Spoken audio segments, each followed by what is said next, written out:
I've been up and down from orbit to surface a good number of times, and I suppose I'm not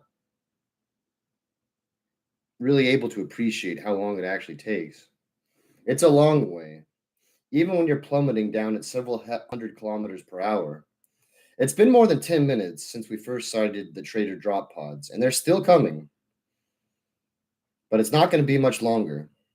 An air defense cannon booms out its greeting to the falling pods, lighting the sky with blossoms of hot shrapnel. Within a minute, the area around the enemy assault craft is a litter of black puffs and glistening shards. But the pods keep falling all the same. Is it always like this? I turn, surprised to hear Olesh. Is it always like this? I turn, surprised to hear Olesh. The waiting, I mean. What are you doing here? I snap. I grab the lasgun out of his hands. You should be inside with the others. It's dangerous out here. Really? He laughs, a slightly manic look in his eye for a few seconds before his focus settles on me. The boys are safe, being looked after. He makes a grab for the lasgun, but I pull it away.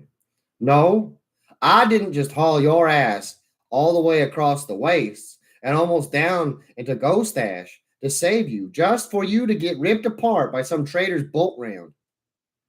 But that's why I'm here, he says, making another lunge for the weapon. I spin away and he overbalances, almost falling away. Straightening, he fixes me with a stern look. It's my right to protect my family. Fine, I don't disagree, I tell him. But as a last resort, take your gun and stay with your son. For all that's holy. I'm serious. It's going to be a slaughter up here in a few minutes. It's not brave, it's not heroic or noble to stand here and get torn to shreds by an explosive warhead. Then why are you here, bearded man? It's always the simplest questions that hide the most complicated answers, and for a heartbeat, I consider ignoring him and just getting some of the others to drag him back to the shelter of the Abbey. His earnestness persuades me. I owe him something, and I figure it'd be quicker to get rid of him if I answered. I ain't choosing to be here, I say, waving a hand at the wall. The Battle Sisters, the whole damned Abbey, and all of Emperor Forsaken Armageddon. This is just where I happen to be right now. I'm a soldier of the Emperor, one that did bad things and gave up a comfortable life for a never ending parade of shitty missions that I'm not supposed to come back from. This is just the latest shithole I happen to have landed on a growing list of shitholes. He looks at me, mouth agape, but I press on. You want to fight for your family? Great. Listen to me. Survive long enough to maybe make a difference. And when the time comes, you don't go down easy. And you don't go down with any regrets. Me? I'm not fighting for you. I ain't fighting for your kid or the memory of a dead wife or to see the golden sparkle of the sunrise over Lake Fragme just one last time. I take a breath, and he looks like he's going to argue, so I press on before he has a chance. I ain't fighting for the glory of the Aquila or to preserve the sanctity of Armageddon for the Imperium. And I sure as shit ain't fighting for him anymore, I snap, jabbing a finger towards the colonel, whose attention has been drawn by my rant, as have a good number of others manning the wall. So you know what? You feel good about making a choice, yeah? You can choose to stand up here and feel like it's important, and maybe you'll survive and have a story to tell that stupid nephew of yours and that son you almost got killed. My stare is like a laser sight, fixed on him, pinning his gaze to mine. Or an explosive bolt hits you in the gut, detonates inside your intestines, and rips out the lower half of your body, spattering me with your last meal and pieces of your flesh. Your bone fragments tearing more holes in my coat. And guess what? It makes no difference to me. I ain't got that choice. I can't just head down there and maybe hope somebody else wins before I have to fight. You can't do that. You have to die to prove to your son that you're a hero.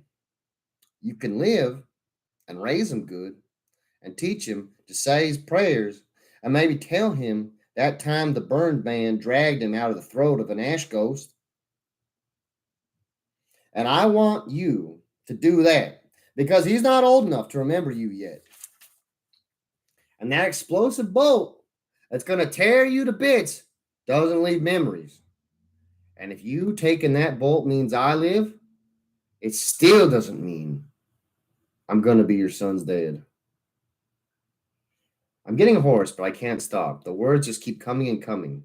Because deep down, I know that my time is up. I dodged it once, but not again.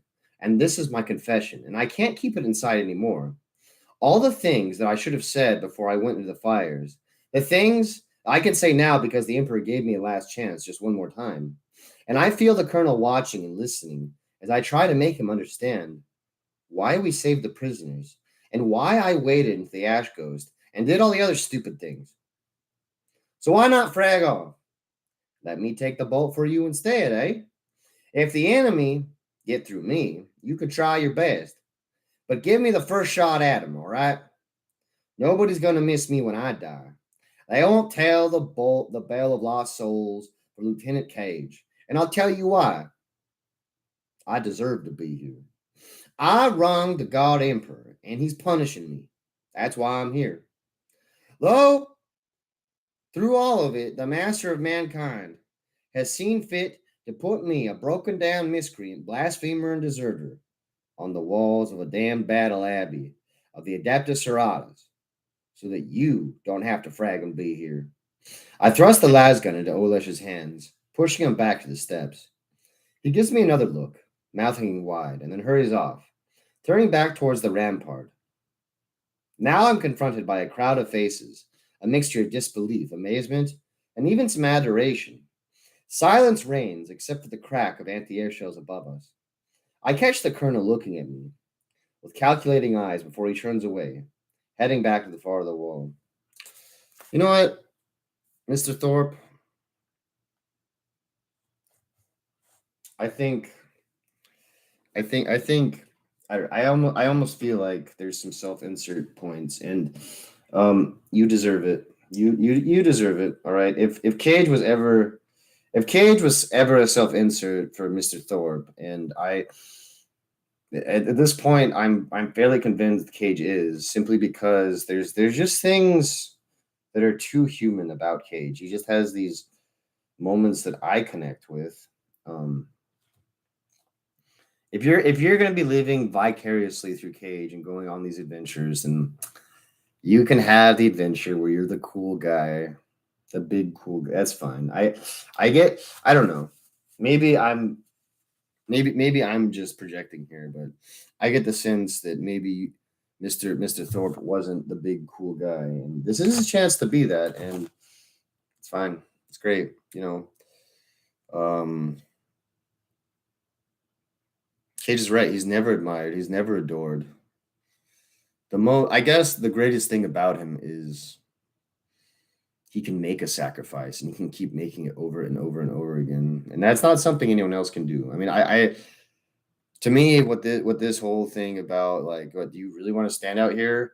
Yeah, that connects with me a lot too, because there is an immense power in being expendable and actually going to be out there. Like, you couldn't, even if you could figure out, or like, yeah, or like even like an assassin or something, you wouldn't send an assassin on some of these missions just because, like, Court Norm blowing up. You don't want to. I'm fairly certain an assassin is worth more than half Court Norm, anyways. So just sending in a man that can die, that's really that's the best thing. And that's what Cage is talking about. But he does. I think Olesh does kind of have him. I think he did ask the right question. Like, well, what are you doing out here? It's not heroic. It's not, and it kind of is in a way. Cage is doing the whole anti-hero thing, and it ends up with people fawning over him. But I've had that experience before, virtually, not even with real people. I had it with Fable, the very first Fable game. The way the villagers greet you and talk about your deeds. I felt some flash of elation, of glory at that point, and that was in my tween days. So I feel like in a way it almost translates greater in the book. Well, I don't know. They're different mediums. I digress.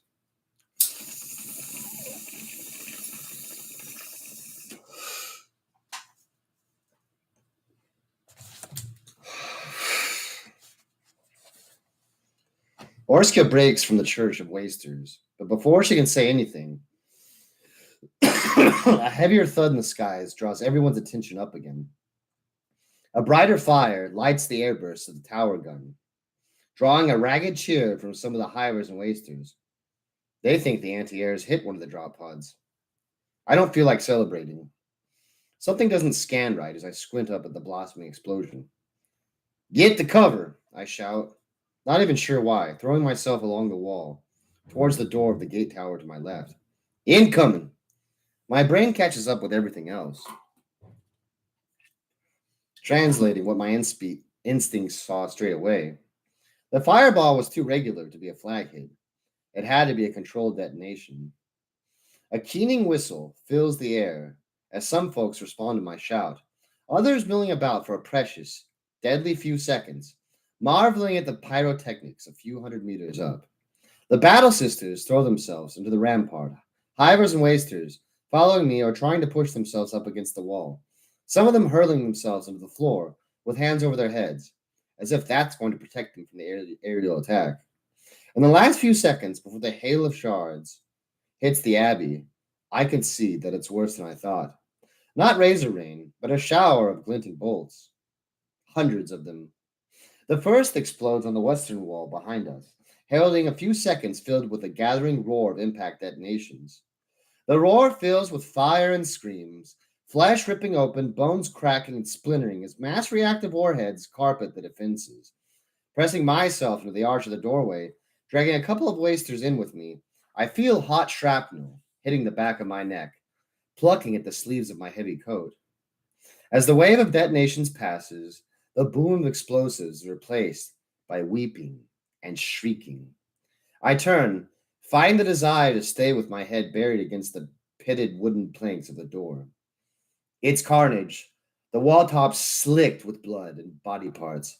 I see the broken remains of 10 or more battle sisters, armor ruptured, the red of their capes and tabards indistinguishable from the blood slicked rags that cover the dead hivers and wasters. The dead are the lucky ones.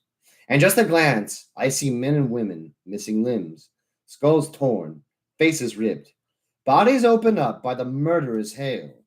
Some pull themselves through the gore of their companions, moaning incoherently.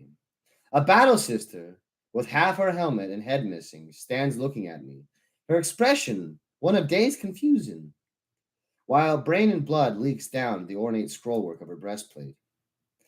The screech of jets gives me no time to comprehend the slaughter, beyond a sketch of maimed corpses, broken by glimpses of faces twisted in horror and agony. Retro's burning blue, the first drop pod slams into the ground about 30 meters in front of the main gate. An armored, angle-sided egg, big enough to carry 10 giants, sits amid a smoking crater on the metal road leading to the abbey. Vortices of heat swirl from the stabilizing fins, distorting the air around it. From its summit, an assault bolt system fires, launching another salvo of deadly projectiles in every projection. I drop the moment I see the flash.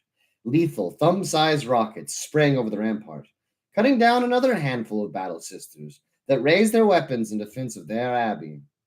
I hear, rather than see, the assault ramps opening, the crash of ceramite and metal on the ground, and the thunder of heavy footfalls. The towers light up with bolt impacts, even as the weapons return fire. Pulsing flame bursts and heavy bolter rounds into the newly arrived foe. The second pod screams down a few seconds later, also outside the wall. I thank the Emperor for this small mercy, shaking with the thought of what had happened if one of the drop pods had hit its target inside the compound. There's destruction enough as it is, and I crawl toward the rampart, elbows and knees reddening with the spreading lifeblood of my former fellows. I am also glad I told Elish to get out of here. The third pod, the one that sprayed the explosive hail, screeches down further out. And the blur of its passing, it looks a bit different, like it's reinforced or something. There's definitely a brighter gleam of retro dreads than the others as its plummeting descent is arrested just a couple of 100 meters up, falling out of view a couple seconds later. I see others looking at me from alongside the mounds of dead and nearly dead. Orskia's among them, half buried beneath her waster kin, blood splashed across her face, coat matted with more crimson. Though whether from her or someone else, I can't tell. She pulls a long-barreled arquebus from the gory ruin and drags her leg from under her shredded cadaver of a young man, wrenching it free as her heel hooks in the folds of his torn flesh. I rise just a little, enough to peer through the haze of bolt propellant, setting into the carnage, though I see the colonel at the far end of the wall, about 20 meters away, huddled in the other doorway.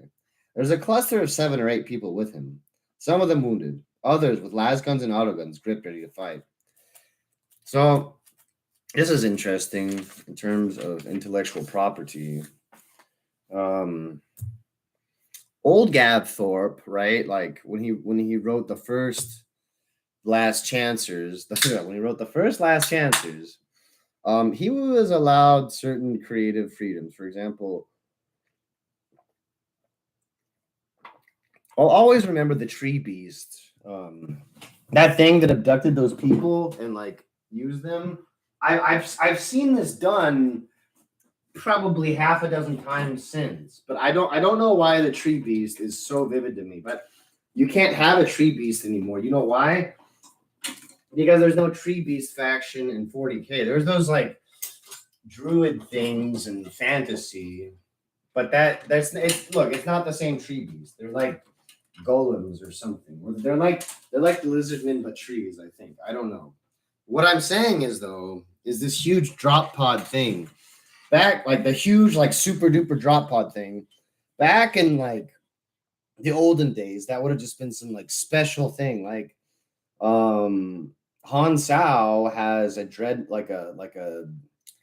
he has like a Tyranid Leviathan that carries his Titans around. Like that's his like troop transport. Is that Leviathan? You can't do that anymore. Like that, those little things you can't do anymore. So what they're doing, or what Gab Thorpe is doing in this intrigue, is he's just describing a Forge World thing. Like they have this really cool super duper drop pod that does that thing that he talks about that can actually like fly. It's like a flying drop pod. It's calling it a drop pod, I think, is almost foolish. It's more like a landing ship with drop capabilities, I guess is the best way to put it. I didn't know that it has like grenade dispenser. I mean, they have like the grenade dispensers that come out the front with the explosive drill or whatever. That exists, or I guess that's a boarding pod. That's not a drop pod. That's a boarding pod, boarding torpedo. Some drop pods have those countermeasures though, especially the Space Marine ones. But yeah, I didn't know it was just a Forge World thing, and that's all he's talking about. It's just a big Forge World thing. Forge World itself, they've always just kind of had the right to. They've always just kind of had the like rights to make cool things. I really do believe that their alliance with Games Workshop was initially just non-existent, or it was like tenuous. I think they were allowed, for whatever reason, they were allowed to exist with a great deal of autonomy, and they either skirted the legal system or were in cahoots with Games Workshop this whole time. But their integration really, for me, was unfortunate for two major reasons. First of all, the Forge World things have such obscene rules. Like, for example, a flying drop pod, like that in itself is a miracle of engineering, which I never thought that I would see. But they have like other cool, like the one thing that they don't have anymore that I always thought would be cool was the like this a little Elysian buggy. It's just an attack vehicle. It's just a light attack vehicle. The Imperial Guard didn't have that before, but those had to go away to make room for the Toroxes, which I have no problem with people. Some people say things about Toroxes. I think Toroxes are they're a really cool vehicle, and they do look better with wheels, but the tracks are fine too. They're just fine. I don't know about the Torox Prime because I feel like I don't know. Yeah, that's a big investment for a light vehicle. It's like yeah, investing in upgrading light vehicles doesn't make sense. But yeah, that's my whole diatribe is there's like this like circle of life between Games Workshop and Forge World that's still there. It's just its nature has changed significantly, I would say. For now Forge World is just a subsidiary of Games Workshop. And I'm not gonna be surprised the day that they just become the same thing. And it's going to happen. The only thing stopping them though is the Forge World models, for whatever reason, they use this ridiculous soft resin. I think it's because they can make their stuff more articulate. But the Games Workshop, they call it fine cast, and the whole fine cast thing sucked. I'd rather have metal. I would literally rather have metal than fine cast. The metal's fine. It bends. You can bend it back. It snaps off. That's really bad, but oh well. Um, you can glue plastic to metal too. Metal's fine, but yeah, I foresee just okay. I just had a brain blast right now. I just had a brain blast right now. The reason why all the Games Workshop models are getting bigger is so they can put more detail into them. That's why the scale creep is happening. I'm a genius. That I just solved it. That's why Primaris Marines exist. That's why the guardsmen are all taller. The plastic issue. One of the really big setbacks for this whole thing is just the plastic issue of it, the medium of it. And my diatribe right now might not seem relevant to the last chancers, but I'll let you decide.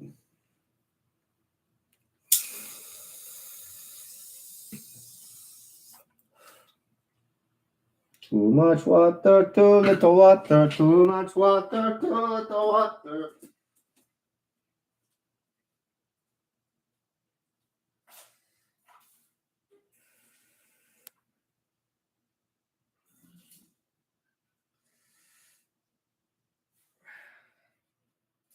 I guess what I'm really trying to tell you is no matter what, okay, all you can do is look at these books and see them as advertisements for toys. All right. And that's unfortunate, but that's when they shine, it's because of that. And when they don't shine, it's also because of that. That's something that's something to take into account. Now, mind you, I don't think this necessarily changes the validity as much. I mean, the the writers are allowed to take less creative steps, which is sort of a bummer. But at the end of the day, if this is just an advertisement for a toy, then they're gonna put some like extra effort into it, and in a way, like it's almost returning to like daytime television where you actually had to like make something competitive enough for advertisers to want to be there. So it's not necessarily the worst thing. It's just keep in mind it's not that there's product placement in here. This is this whole thing, 300 something pages of product placement. Um and it's very successful, right? Because it builds this backdrop. But I would really I will just tell anyone this getting into the hobby that Warhammer is a couple different hobbies, and just to name a few of them, all right, playing the game is not the same hobby as building and paint. Is okay. Playing the game is not the same hobby as building the models and painting them. Those might be the same hobby, but those are two different processes. Okay. But what there's one process that is not playing with the army, building the army, or painting the army.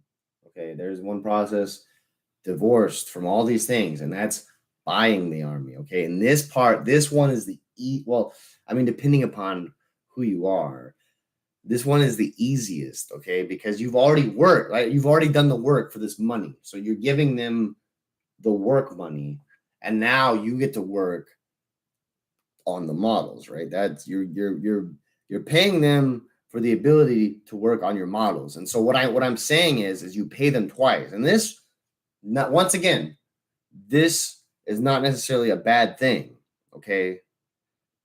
Because the whole modeling side of it, there's a lot of fun, there's a lot of like great opportunities to be creative or at least just be artistic, okay? But the thing is it takes time, and it takes persistence, I guess. These things over here, it takes more persistence than just buying something, because once you buy it, you can forget about it if you want to. I have a couple models like that, but more models, almost what almost everyone has is a bunch of gray pieces, and I myself. Okay, so usually what happens is they buy it and they build it and it sits. Okay, sometimes it gets sprayed with like a base coat, and then you have commissioners and stuff like that. But what I'm saying is if this gets you if this gets you juiced up and you're like excited for Warhammer 40K, you're not going to be satisfied with video games. I don't think there's some cool ones out there. You're going to find some gems, but this like feeling, this like immersive,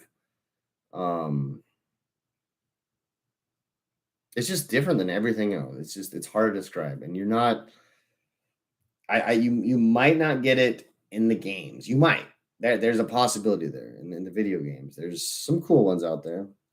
You're not gonna get it in the movies. Okay, do not look for Warhammer movies. I'm not even going to share the name of one of I mean, I think there's only one. As far as there might be a couple, but there's one that I know that's a real stinker, and it was the first one, and all of Games Workshop endorsed it, and it was very not good. Okay, so look, I just don't think it happens very well in multimedia, so that just leaves the the logical step of like, well, you probably don't want to play the tabletop game. And if you do, I just want to reiterate, all right, buying the toys is not the same as building the toys or painting the toys or playing with the toys.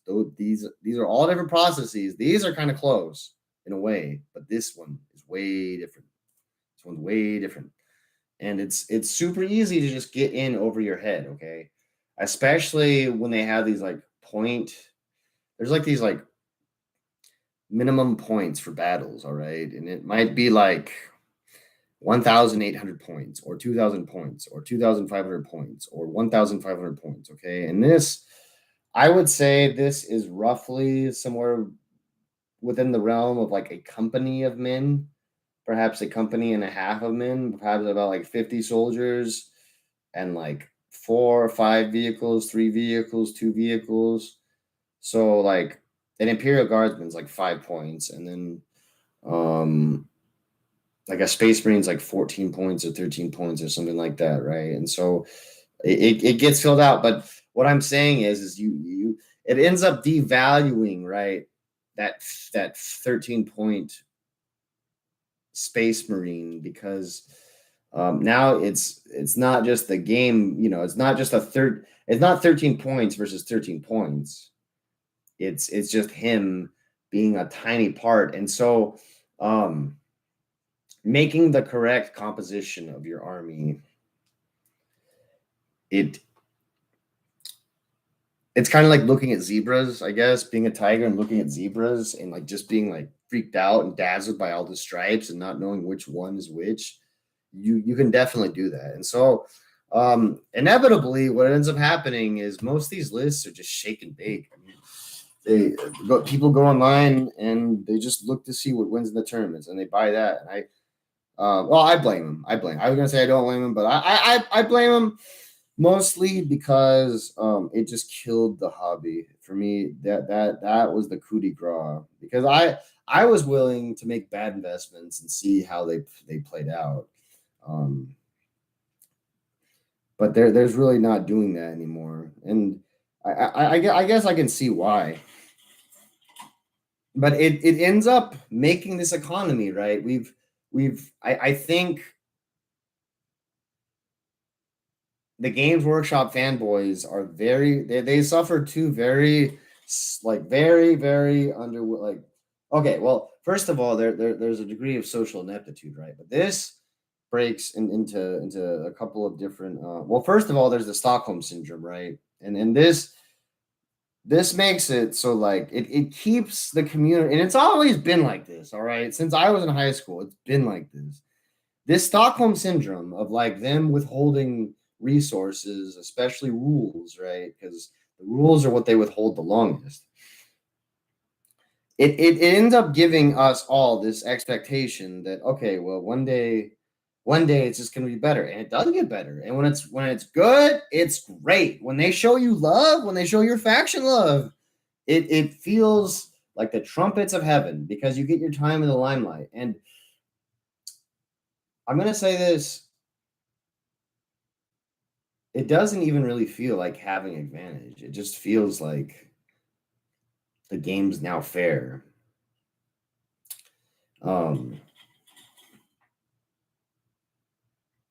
it feels like it turns the game from something other than just going for Hail Marys. That's what it feels like.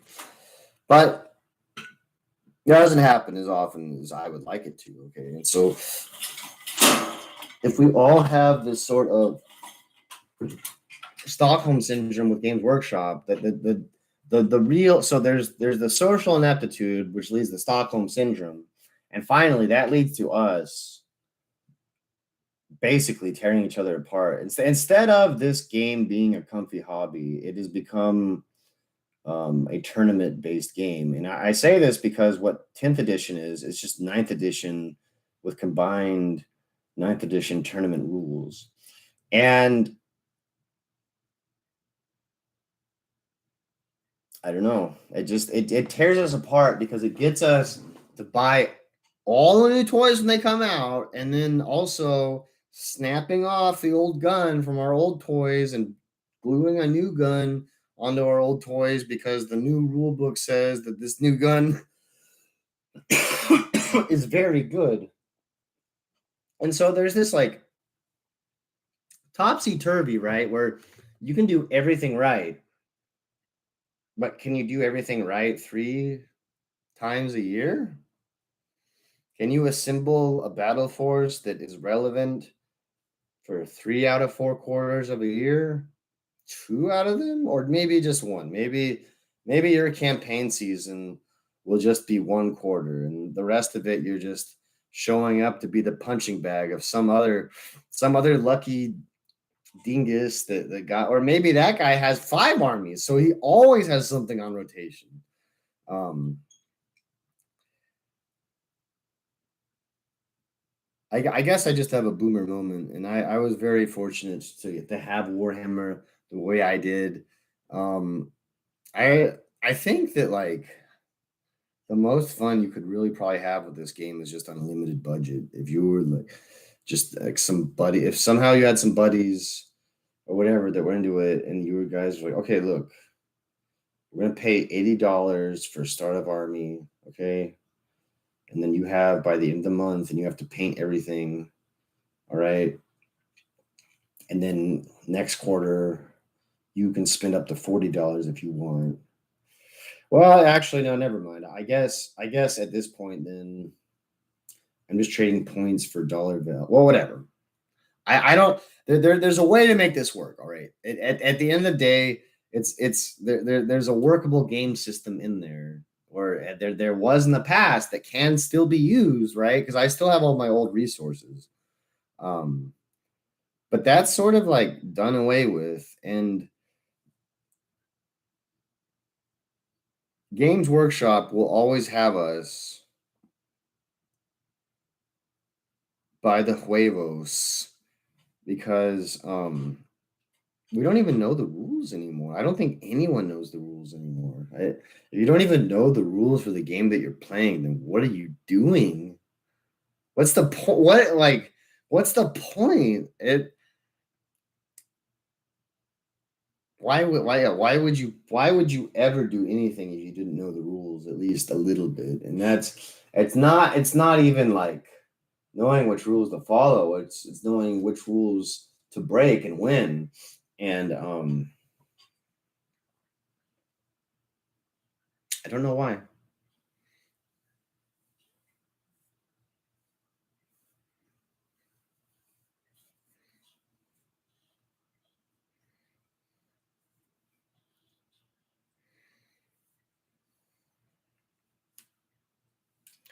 It could just be though, and this is the state of many things, right? This is the state of many things.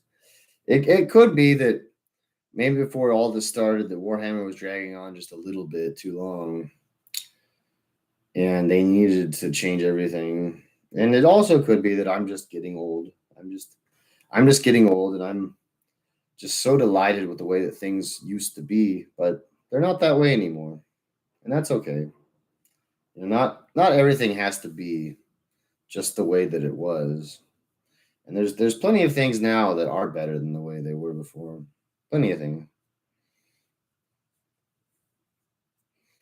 Plenty of things. It's always okay to reinvent yourself, unless you're Games Workshop. Just stick to the formula. Just stick to the formula. In the grim darkness of the far future, there is only war, and that's it. That's the beginning and the end of it.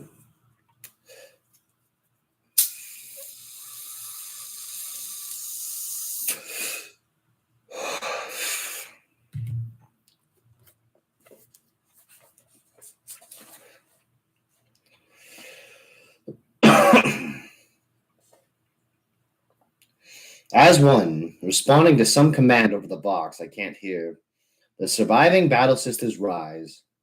A line of silver steps to the rampart in a heartbeat, bolter retorts ringing along the gore-stained paracrete, the flare of their weapons shining on armor, glistening from the splashed blood of their companions. The singing resumes, but is met almost immediately by amplified bestial roars from beyond the wall. I can guess at the range to their targets by the angle of their fire. From about 20 meters, 15, 10, the traitors cover the ground in seconds, at the base of the wall, in just 4 quick heartbeats. Firing straight down, the battle sisters start to take return shots. Bolts scream up at them, crashing into their armor, showering splinters of ceramite. Shrapnel from the wall and the battle sisters scratches at my face, and at the back of my hands. The air fills with silver slivers and flying chunks of ferrocrete. The roar of bolt detonations is overwhelming, throbbing in my ears as battle sister after battle sister staggers back from the rampart, each driven away by the force of bolts exploding on and around them, each the center of a personal storm of metal fragments and fire. Any trooper standing up there would be lumps of dead meat by now. A boom announces the first assault against the gate below us. Through the din of bolt impacts, I hear the rev of chain weapons, swiftly followed by the screech of whirring teeth on stone and a deeper rasp of blades cutting timbers. Movement from the colonel draws my eye. He's mouthing something, perhaps even speaking, but the words are lost in the smoke of battle and the clamor of fire. He points to himself, then to me, then back to the steps. I take his meaning. Someone needs to defend the inside of the gate. We need to hold the cloister, I tell Orskia.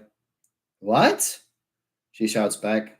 Down the steps, I say, jabbing a finger to the back of the wall. They're cutting through the gate. I crawl away from her, calling for anyone else that can listen to follow me. She takes my meaning, and a small knot of wasters follow, dragging themselves on their bellies, some daring to raise to their hands and knees as they haul themselves to the scattered remains of family and friends. Around them, battle sisters are driven back by more fire. Some of them sent spinning down, helms broken, armor pierced. Others recover, reloading their bolters, priming fresh promethium flask for their flamers before stepping back to the hail of enemy fire. Reaching the top of the steps, I flop down from the wall and almost fall down on them, gaining my feet about halfway to the ground. I glance across the other stair and see the colonel and about a dozen others descending. A huge detonation beyond the wall shakes the ground. A plume of fire and smoke rises into the air, and I figure it must be one of the immolators, which were still outside when the drop pods hit. A second massive explosion, promethium tanks of heavy flamers, I guess, follows a few seconds after the first. Reaching the ground, I find there's a squad of battle sisters already waiting, taking up positions behind the pillars that line the courtyard. Get behind us, the sisters of superior commands, waving us towards the further end of the cloister. I think that's noble of her for a second until I realize she doesn't want us blocking her sister's fire corridors. Wasters and hivers come as a group, following me and the colonel as we run for the cover of the doorways and pillars further along the courtyard. Another boom draws our eyes back to the gate, and time to see it shuddering on massive hinges, its timbers splitting further apart. What's the plan? Someone asks. I'm not sure who's hiver and who's waster anymore, with everybody wearing waster gear. Lots of them with their masks up. Maybe it's Coolian or Harden. Precious seconds trickle past before I realize it doesn't matter one bit. Whatever comes through here, I wave a hand at the gate as another thunderous impact cracks several timbers. Just shoot. A lot. Spreading out into whatever cover we can find, everyone points a rifle or a pistol at the gate. I spare a glance up to the rampart, just as a knot of battle sisters fall back, driven from the rampart by something closer by. A heartbeat later, something large and red heaves to the battlement, a flashing chain axe in hand, surrounded by a hail of bolt detonations, like a fiery aura. Landing on the rampart, the heretic space marine towers over the battle sisters, not simply in height, but sheer bulk. I've seen space marines once before, on the Brightsword mission, but the thing that raises its chain axe over its head with an inhuman roar seems even bigger. Its armor is a dark red, scarred and cratered by bolter fire. Bronze and golden chains hang like epaulets, though each link is thicker than my wrist, from which skulls and severed hands hang as grisly trophies. The vents of its power backpack stream with black smoke, like the exhausts of a transport. The snarl of the chain axe, grinding and hissing as it turns, surveying its surroundings. The sight of the traitor is all the more shocking because I know that once this warrior used to be a loyal servant of the Emperor. I shudder to think what dark thoughts drive such a fall. I've done my share of questionable things, but to turn on the God Emperor would be the height of madness. With another bellow, the space marine hurls himself with an astounding speed at the battle sisters, axe sweeping out, to hew the arm and head from the closest, with one churning below. Spinning teeth fountain across the rampart as the dead battle sister falls. Ignoring the flare of the sisters, the traitor space marine plows into them, bolt pistol firing a stream of rounds, each shot hitting a Hamas helm, turning helmets and skulls into bloody ruin. Some of the others have seen what's coming and break from cover, their fear overcoming sense. The gate explodes open amid spinning timbers and flame. The splinters and smoke parted a heartbeat later by more onrushing monsters clad in warplate.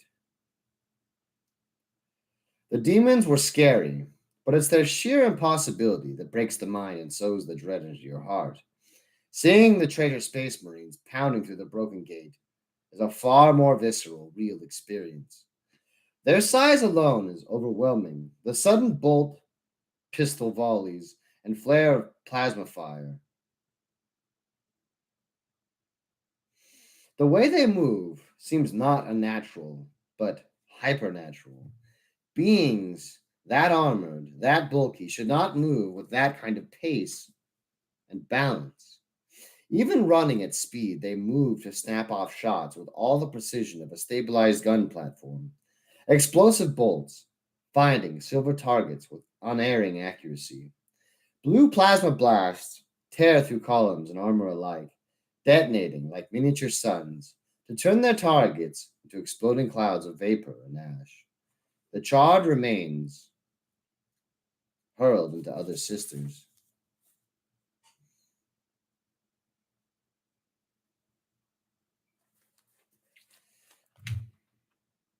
Yeah, I guess I can from what see that's interesting that Cage says that the Chaos Space Marines are bigger than regular Space Marines. On the tabletop, now they are. The new Chaos Space Marines are bigger than regular Space Marines. I suppose this sort of makes sense just because um, they're just like buffeted by the chaotic energies. So I suppose that does make sense. Um, it's interesting though because I always like seeing how the old riders deal with the Primaris problem. In fact, I dare say the new riders are here mainly because they don't even know what the old world was like. They're almost like scabs. Like I don't know how there was probably some sort of rebellion at the Black Library when this fucking Belisarius Call arc started.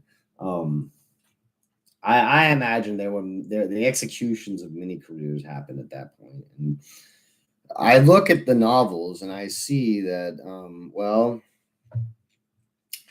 I see that there's a lot of new authors. In fact, there's very few of the original authors. If it's the original authors, they end up doing things like short story compendiums just so at the front of the short story compendium they can put Dan Abnett's name at the front. So you think you at least get something of that tier. I'm not going to say of that quality.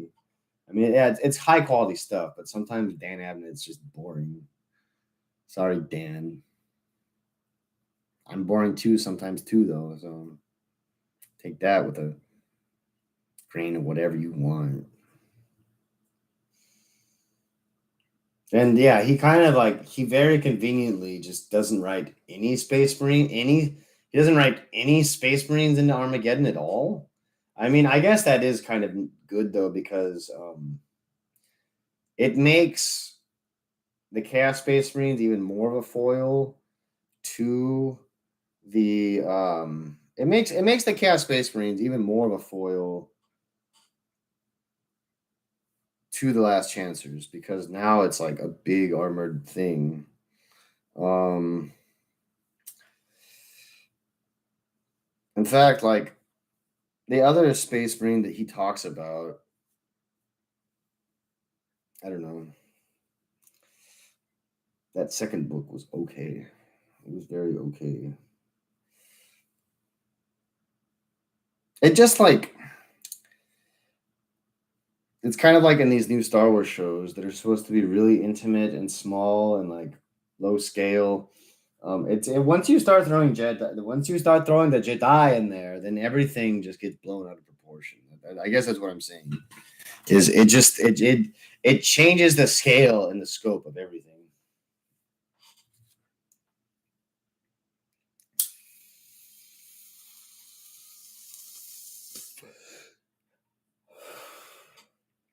The Jedi.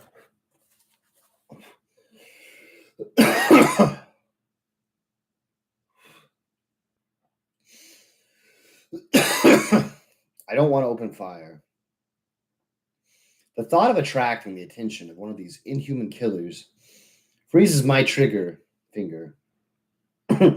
What's a lasbolt going to do when hails of bolts ring from their armor without effect? Across the other side of the courtyard, a battle sister lines up her multi-melta.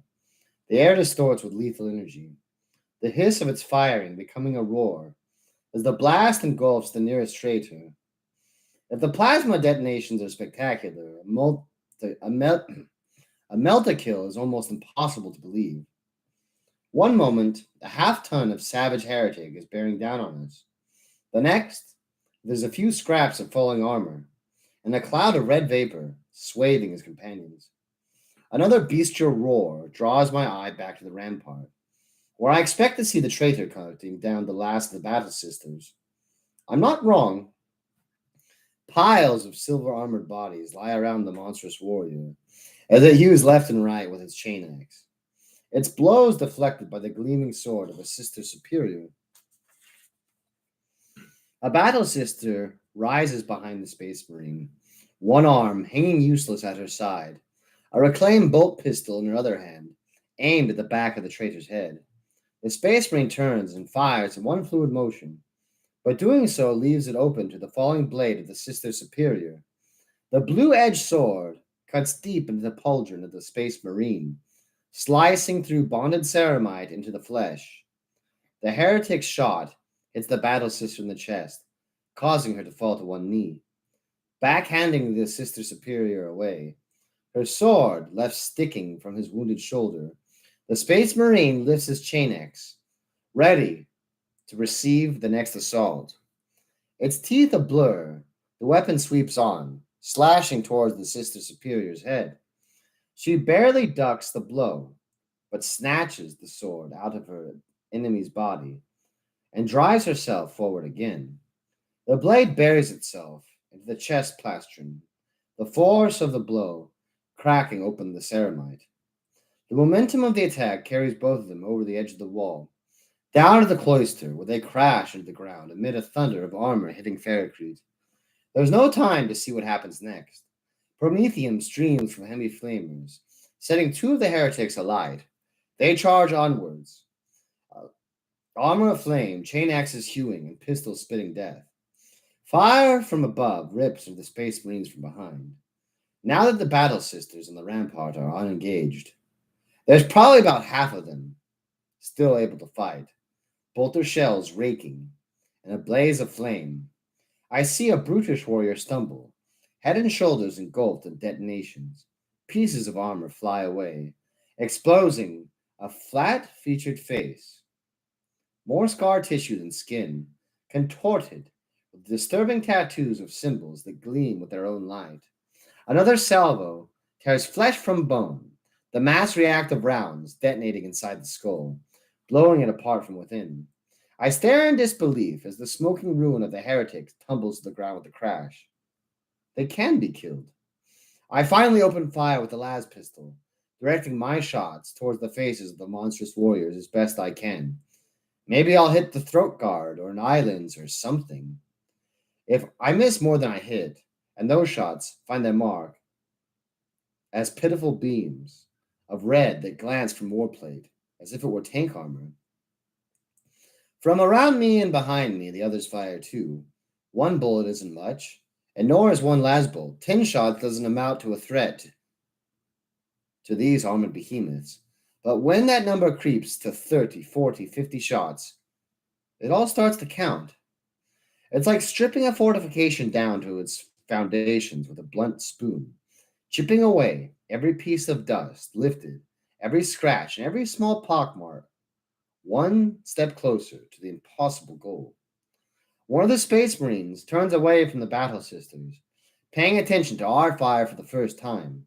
Amid a converging tempest of bullets and multicolored lasbolts, the traitor raises his pistol and opens fire. I see the flare of propellant disappear to the crest into the chest of the waster next to me, a second before the bolt explodes, blasting her ribcage apart. For an instant, I think the heretic will adjust his aim towards me, but the muzzle of the pistol slides the other way, filling with the flame of a pistol's launch. A second before another waster fires, head turned to pulp, that's thrown against the wall behind us. Well, I guess you just get to choose your las gun's color. The colonel prefers a blue one, and Cage prefers a red one. But once again, this might just be the intensity of the bolt, and that would make sense that the colonel would have a more intense weapon than his subordinates. The red armored brute advances more steadily. He fires with every pace, Every shot is a kill. Against this, we have no choice but to hunker back, our fire lessening to snap shots every few seconds. The battle sisters gather around their sister superior as three of the traitors reach them, a red battering ram against the silver wall. The first of the Space Marines crashes straight over the first battle sister, crushing her beneath his bulk, armored boots cracking open as the warrior plows onwards into the others. Chain axes roaring, the trio plunge through the silver line like one of the bolts punching through flesh. The gunfire above stops abruptly, which is not a good sign. The next time I poke my head around the column, I dare to see what's happening. The Battle Sisters have moved to the other wall again and are firing outside the Abbey, the third drop pod. The Space Marines' advance has driven me around the pillar, and I can't see the gate from this side. I turn around and look the other way, out to the ruin of the gates, past a couple of large armored bodies. Something even bigger than a space marine approaches, looming through the smoke. It's the size of a battle tank nearly, but a walker, its armored form advancing with steady strides. Through wisps of smog, I see more chains and grisly ornaments, and a fist the size of a man that crackles with artificial lightning, each claw like finger tipped with a spinning blade like teeth of a tunneling engine.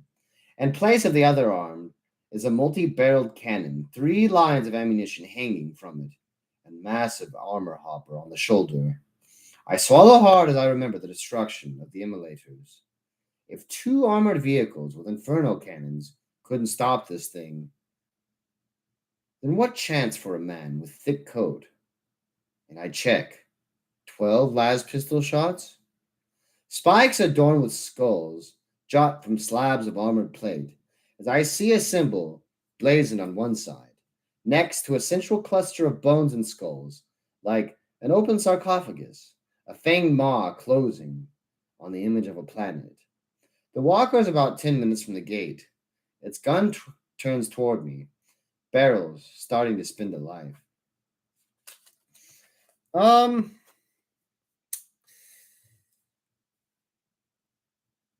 so like once again, right? So these are world eaters. The image of that I have to do this. This is killing me.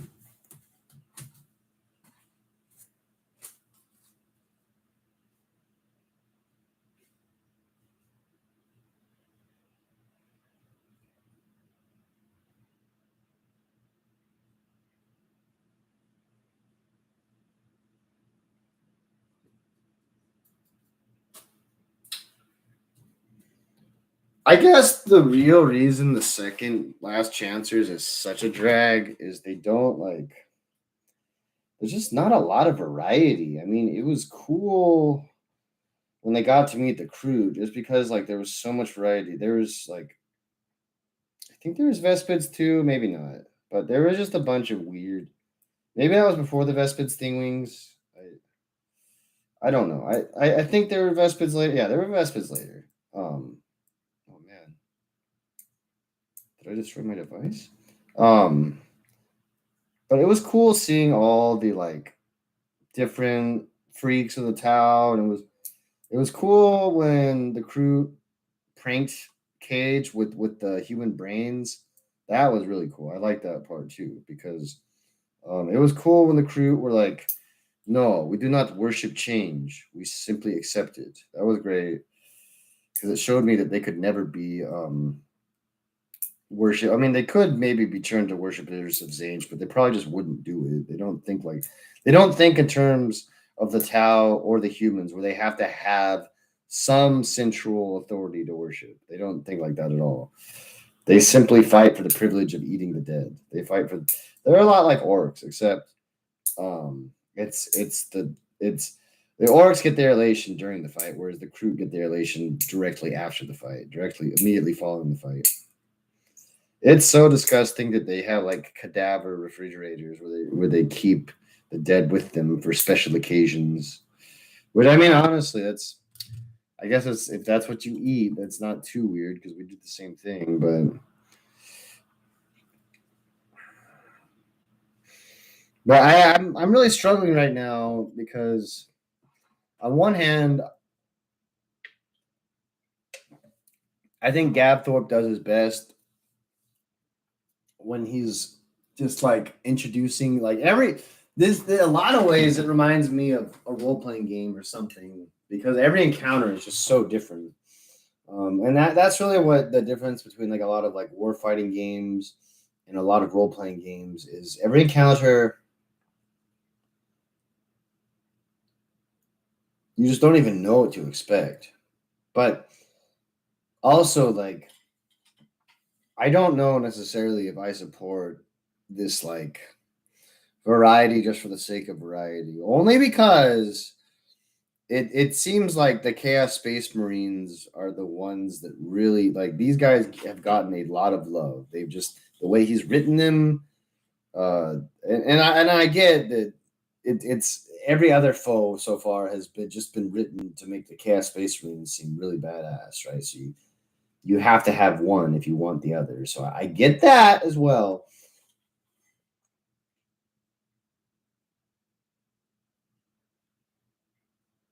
Yeah, I can't at this point. I'm debating about whether or not the Nurgle forces belong here or not, and I'm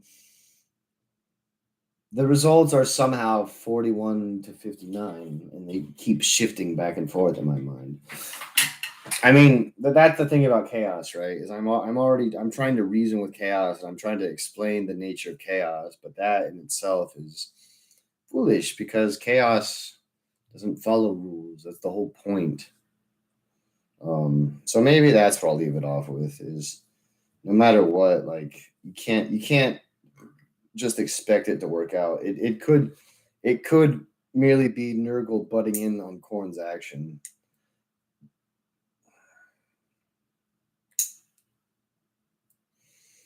I just want to see the Demon Prince. The one Demon Prince is coming back, the Primarch guy.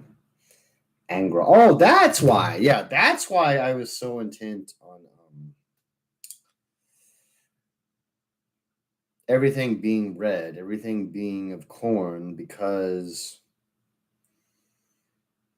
Angron's coming back to town, for better or worse.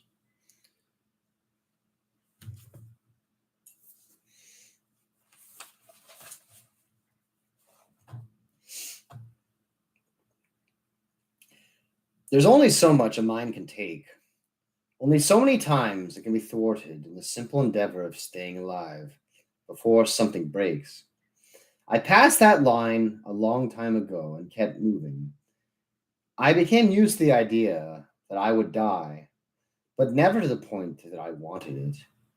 Not until that moment of decision at the top of the fire chasm, when I embraced the death that was due to me. I wanted it then. I deserved the peace at that moment, I thought. As I watched those gun barrels becoming a blur, waiting for the instant of explosive reaction when the first shell fires, I realized that I have to struggle up that hill one more time, and I can't take it. Being reborn, it's like starting over. A second chance for a last chancer. An impossibility made reality. And now it's all going to end anyway. What a pointless day full of misery and stress and people dying. I opened fire with the pistol, shooting half blind at the armored walker. The las bolts looked like sparks against the bulk of its armored hide, lost against the red of its livery, bouncing uselessly from angled plates. The pistol winds in my head, my hand, the power cell emptied. With a shout that comes from the very bottom of my gut and picks up every bit of my frustration and rage, I throw the stupid thing at the heretic walker. The last pistol bounces harmlessly off off a spiked greave as the machine's boxy torso continues to turn in my direction. The snarl of the gun motor cutting through the noise of the battle. A flash of blue light stabs from the chest of the walker, blinding me for an instant. My vision swims back into focus just as I hear the detonation of its power plant, broken limbs and twisting frame scattering to the air. the remnants of a mangled pilot's body tossed to the gateway by the explosion. My thoughts are a jumble. From where? Las cannon. Behind it? Destroyed. As sight and sense coalesce, like a gun being reassembled after a maintenance trip, I piece together what had happened in time to see the dark blur of the gunship roaring down over the abbey. The down thrust of jets almost throws me sideways, scattering grit, kicking up a spray of fresh blood. Heavy weapons set in the wings open fire, chewing chunks out of the traitor's armor, cutting down four, still crossing to the courtyard. I blink back into the dust cloud, shielding my eyes against the glare of plasma jets to focus on the gunship. Long, flat-sided, with blunt nose and triangular wings. Seeming too big and heavy to hover in the sky like it does. The nose opens, a ramp descending like a beast's jaw, spilling red and armored giants. Space Marines.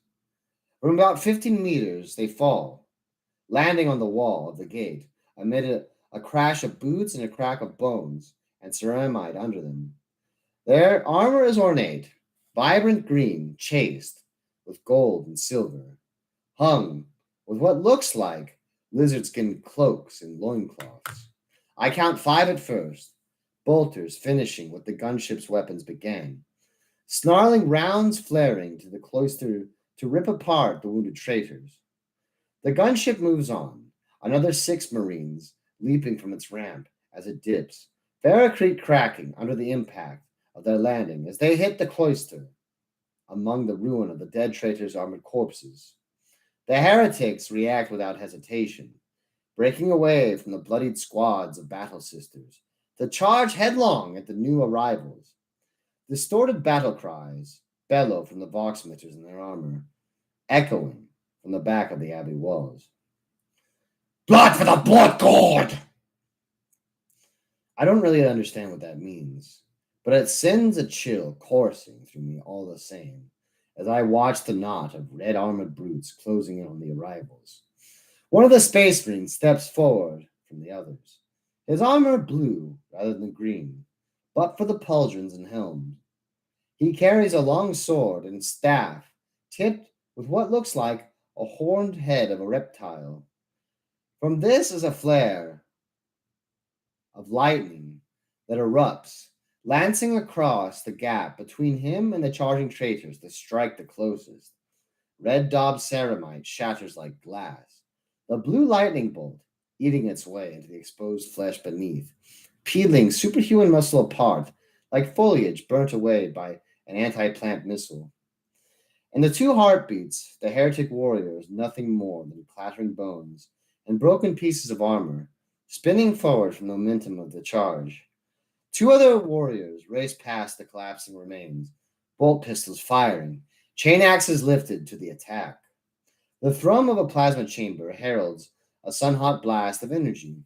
The chest and arm of a traitor become a cloud of splashing vapor, the ravaged remains falling to one knee. Still alive, the traitor pushes up with his remaining arm, chain axe used as a prop. There's no helm. Instead, a face that seems made of bronze, except it moves, dagger-like teeth exposed as the warrior snarls hate at the Space Marines. His missing an arm and half his chest, the traitor pushes to his feet, lips drawn back in a snarl, the teeth of his chain axe shrieking into life once more. The blue-armored warrior steps to meet the charge of the third, blazing the edge of the sword, meeting downward the arc of a chain axe and a shower of black sparks, bolt shells exploding point blank from the loyalist's chest. The space marine churns, deflecting another blow as he spins around the traitor, letting the monster's momentum carry him towards the others. They open fire, joined by those in the wall above, a hail of bolts shredding damaged warplate, while the blue-armored leader meets the injured traitor with the point of his blade, lancing him through the grimacing face. Like hounds tearing apart larger prey, the bolt detonations rip the last traitor apart, piece by piece, broken armor becoming spinning fragments, body, head, and limbs scattered, snapped by infernal detonations from pinpoint accurate fusillade. With a death rattle, the bestial warrior slumps forward, chain axe growling a last time, as it falls from spasming fingers that skitter across the blood-splattered ferrocrete. The gunship lifts away, turning as it does so, to roar back over the gatehouse and settle close to the burning wrecks of the immolators, obscuring two of the drop pods with its bulk. Hydraulic landing skids ascend as it touches down at the center of a plume of plasma jets and whirling ash. The engines cut out a second later.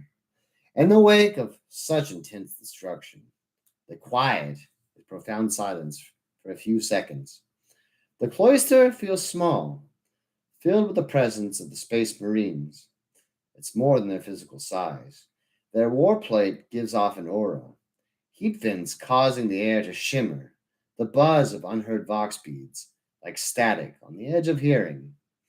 As they move, every footfall is a thunderclap, every servo motion accompanied by a whine of expended power.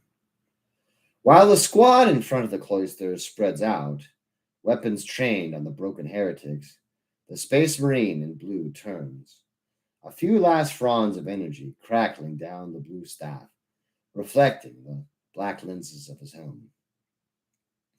Identify yourself, the closest Space Marine barks, his deep voice given a metallic tremor by the armor's address system. Cage, I stammer, holding up my hands. I glance towards the colonel before continuing. Lieutenant Cage. The door behind me slams open, bringing a slap of footfalls.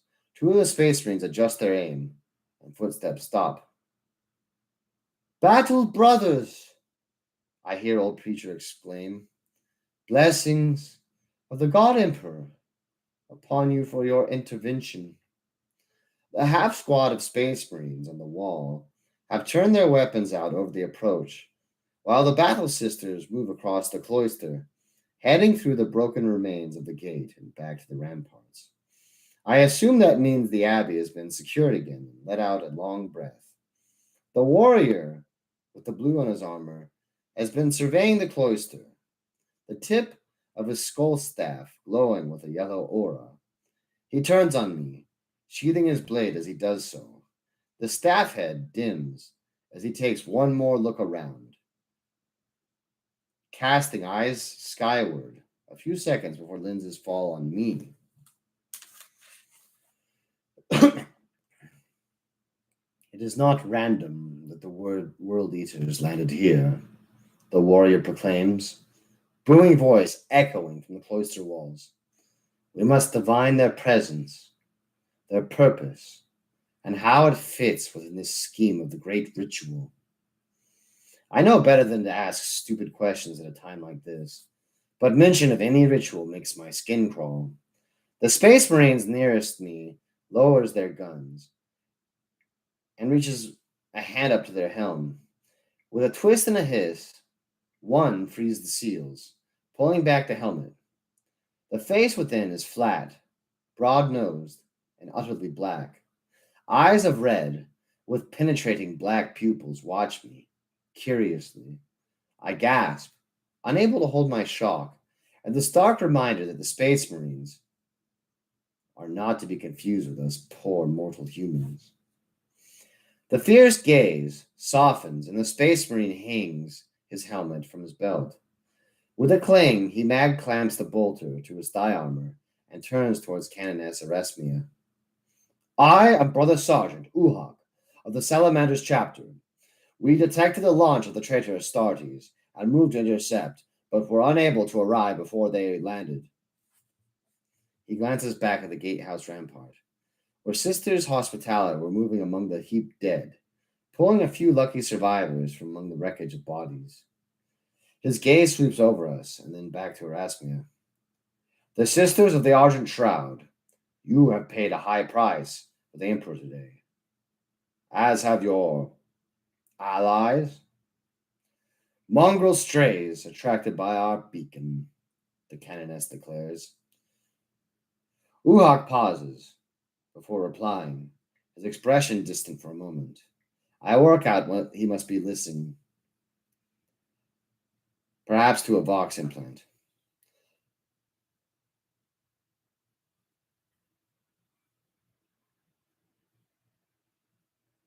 Brother Librarian, Apavia, thinks you should not be so quick to dismiss these strays, the sergeant says. Librarian? I can't stop but blurting out. I look around, trying to see what he's talking about. You brought a librarian with you? What are you going to do? Read at the enemy? The warrior in blue strides across the cloister, his shadow falling over me with a chill. I see myself looking back from the dark of his eye lenses, but for the briefest of moments, I swear I see a skull where my face should be. I am off. I am Afahiva, the Space Marine says. I babble apologies, overwhelmed by the immensity of the warrior that stands over me. I flinch as he reaches out a hand, but he rests the massive gauntlet on my shoulder, and I can hear amusement from his address system. I do read a lot of books, Lieutenant Cage. He straightens and lifts his hand, moving to point towards Schaefer. I saw your face in a waking dream. A finger beckons the colonel. Who are you? Colonel Schaefer of the 13th Penal Legion. Schaefer darts an angry glare at me. I was ranking officer of the team that executed Overlord von Strab. Perhaps you saw my face in the bulletin or briefing. No. Alphahiva turns his hidden stare to meet me again while the sergeant approaches. Old Preacher and the canonist edge closer too, edging to become part of the conversation. The librarian's hand moves over my head, staying there for a few seconds. I feel heat on the back of my neck, and have to fight the urge to pull away from his scrutiny.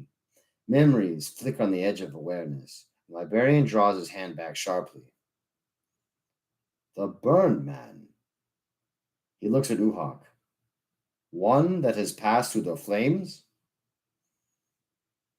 It may mean nothing, the sergeant replies, his scarlet eyes regarding me for a moment, before moving to Erasmia and then Schaefer.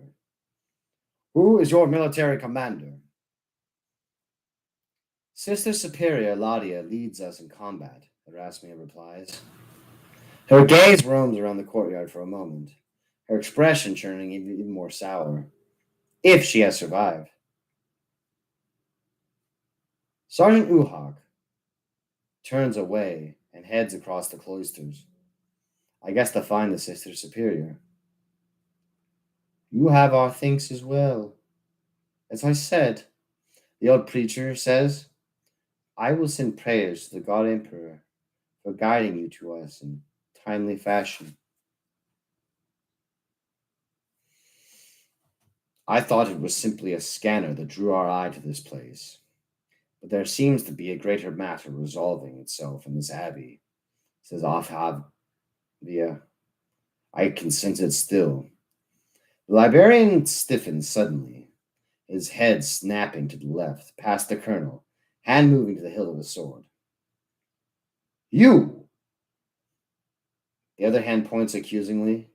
To see that Ohebs has crept forward from the cluster of figures gathered halfway from the cloister. I feel your emptiness. Stay back. What brings you here? I did, the colonel says quickly, fingers flexing in agitation at his sides. He was one of my team. Yes. You went to Acheron to fetch this one. Abhiva glances at me before he continues. Afahiva glances at me before he continues. The memories are raw and strong. The orcs, they drove you out in the wastes. You joined forces. It is not permitted to. The colonel stops the instant the helm of the librarian turns toward him, silenced by the featureless glare. I am not some sanctioned psycho of the Astra Militarum, picking for scraps in your thoughts, Colonel. You are subject to my inquiry, and whatever I say I choose, till I am satisfied that you have no malign involvement in the arrival of the eternal rift. At that moment,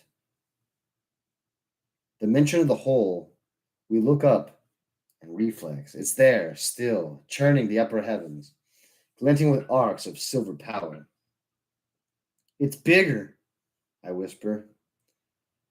The breach is widening, Afahiva confirms. The heretics that attacked you are attempting to draw down a greater power than you have seen. Their master, the Red Angel, Lord of the World Eaters. That sounds bad, I murmur, feeling a bit dizzy at the thought of something even worse than what we've already seen arriving on Armageddon. Unbidden, a memory of the shadowed, winged nightmare from the Underhive flashes through my thoughts. It's like a hawk spying prey. Afahiva's attention snaps back to me. Indeed, Lieutenant Cage, something worse than even the Bloodthirster. Bloodthirster? I whispered the title, my skin crawling in recollection. Sister Superior Ladia arrives with Sergeant Uhak. Her armor is rent from the middle of the breastplate to her left shoulder, blood stained down her side. There are bolt impact scars across the silver, pits of gray and white in the metalled enamel. She has removed her helm, revealing a slender, pale face framed over the ears by her hair dyed red, the outline of a red skull tattooed around her features. She stops a few paces away, keeping her distance from the Space Marine Psyker, expression tense.